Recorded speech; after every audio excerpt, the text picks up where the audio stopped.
Hello,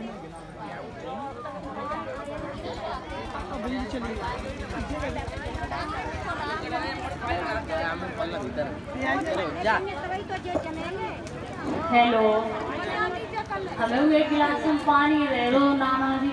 सांच macho को गिलास ना हो तो पिला टिक्के में दे दो। बोले वृंदावन बिहारी लाल की। तो हे राजन परिषद जी, इधर ध्यान देना। हम आपको मनु के वंश परंपरा में मनु की कन्याओं का तो वर्णन हम आपको सुना ही चुके हैं। अब आप मनु के पुत्र उत्तानपाद और प्रियव्रत की कथा समझें। ध्यान देना कि उत्तानपाद प्रियव्रत सतरूपावते सुतो वासुदेव सिकलियार चायो जगत स्थितो। ध्यान देना, वासुदेव की कला से मनु और शत्रुपा हुए। मनु शत्रुपा के उत्तानपाद और प्रियव्रत हुए। समझना भक्तो, उत्तानपाद उत्तानपाद कोई और नहीं है। अपनी माँ के गर्भ में उल्टे लटकने वाले सभी जीव उत्तानपाद ही हैं। उत्तानपाद की दो पत्नी थी, सुरीचि और सुनीति। तो सुनीति कौन है? नीत पर चलने वाली ही सुनीति है और सुरीचि वासना ही सुरीचि है। तो सुरीचि से उत्तम और सुनीति से ध्रुव। और सुरीचि से उत्तम उत माने ईश्वर, तम माने अंधकार। अंधकार ही अज्ञान है। ध्रुव क्या है? विवेक। तो खड़े हो जाइए योगपति, आप ये बताइए, आपको भजनानंद पसंद है या विषयानंद? बोलिए। उदयवान जी, हम ये पूछ रहे हैं आपसे, आपको भजनानंद पसंद है या विषयानंद? बताओ। भजनानंद ही पसंद है। बड़ी सोच समझ के बताइए, पहले तो चक्कर में पड़ गए क्यों का पता।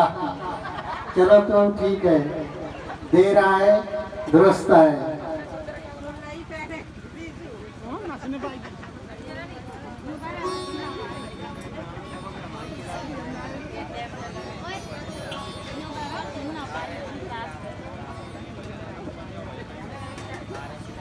तो भजनानंद ही पसंद करने योग्य है।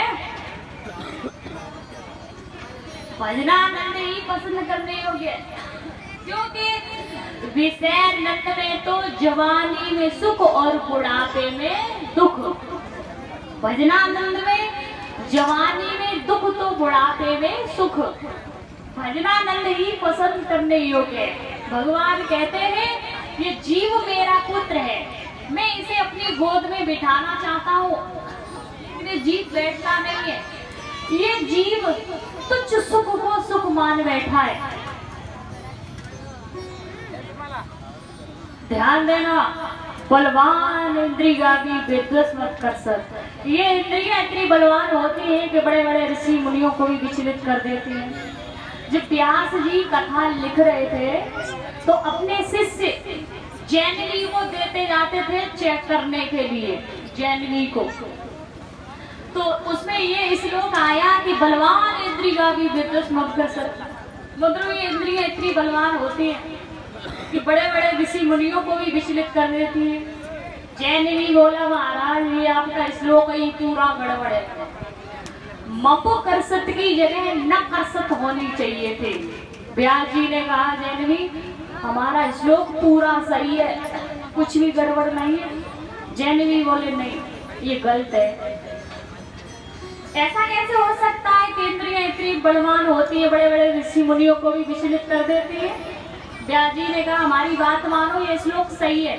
जैनवी बोले, नहीं हमें ये श्लोक बिल्कुल अच्छा नहीं लगा। अब जैनवी अपने घर चले गए।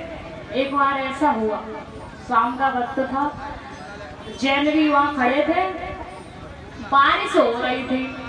बारिश हो रही थी तो जैनवी ने देखा एक बहुत ही सुंदर स्त्री एक वृक्ष के नीचे खड़ी भीग रही थी।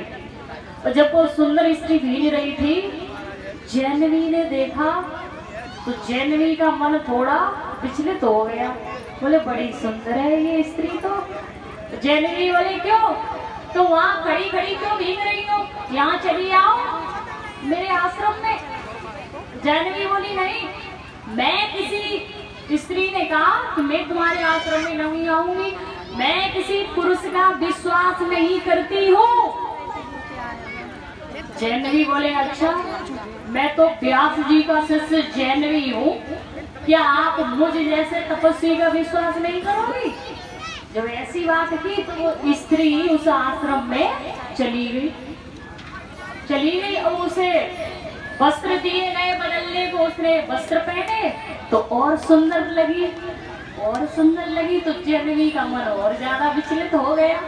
और जैनवी ने उस स्त्री से पूछा क्यों तुम्हारी शादी हो गई या नहीं।